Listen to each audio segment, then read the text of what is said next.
시청자 여러분 안녕하십니까? 10월 27일 한영신문 뉴스투데이 시작하겠습니다.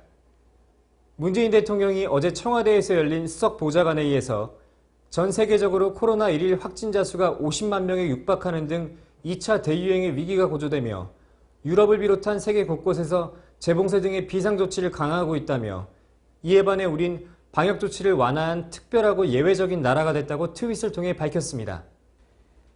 이날 회의에서 문 대통령은 그러나 결코 자만하거나 방심해서는 안 될 것이며 방역 완화 조치가 지속되려면 완화된 조치로도 방역에 성공을 거둘 수 있어야 한다며 그동안 잔뜩 움츠렸던 일상활동의 기지개를 펴고 단풍을 즐기기로 하고 경제활동에 활기를 더하더라도 방역수칙만큼은 반드시 지켜주시기 바란다고 말했습니다. 문 대통령은 독감 백신에 대해서는 보건당국이 전문가들과 함께 검토해 내린 결론과 발표를 신뢰해 주시기 바란다며 지금까지 신고된 사례에 대한 부검 등의 검사와 종합적인 판단 결과 사망과 예방접종 사이에 직접적인 인과관계가 없는 것으로 확인되고 있다고 말했습니다. 문 대통령은 국정감사가 여전히 정치 공세의 장이 되고 있는 점은 매우 아쉽지만 그런 가운데서도 정부 정책에 대한 합리적 비판과 대안을 제시해준 부분에 대해서는 여야를 막론하고 정부 정책에 적극적으로 수용하고 반영하겠다고 말했습니다.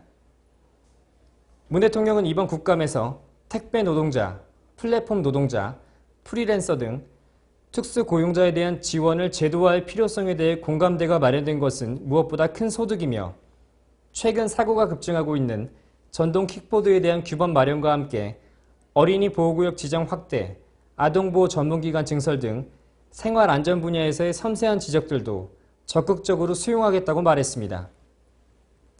문 대통령은 부동산의 실거래 현황이 정확하게 반영되는 실거래가 통계를 통해 부동산 정책의 토대가 되는 부동산 공공통계를 강화해야 한다는 지적도 큰 도움이 됐다며 정부는 국정감사에서 제기된 합리적 지적과 대안을 적극적으로 정책에 참고하고 반영해 필요한 대책을 강구해 주기 바란다고 말했습니다.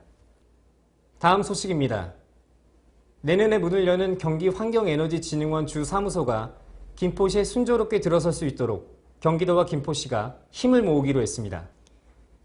이재명 경기도지사와 정하영 김포시장은 어제 경기도청에서 이런 내용을 담은 경기환경에너지진흥원 입지 추진을 위한 업무협약에 공동 서명했습니다. 경기도는 지역 간 균형 발전과 북부지역 및 접경지역 등의 부족한 행정인프라 구축을 위해 경기 남부에 집중된 공공기관을 분산 배치하기로 하고 최근 시군 공모를 통해 새로 설립될 경기환경에너지진흥원의 보금자리로 김포시를 선정했습니다. 이번 협약에 따라 경기도는 경기환경에너지진흥원의 김포시 입지를 차질 없이 추진하고 김포시는 경기환경에너지진흥원 관련 사업의 원활한 추진을 위해 상호 협력하기로 했습니다. 시청해주신 여러분 고맙습니다. 지금까지 한영신문 뉴스투데이 박선입니다.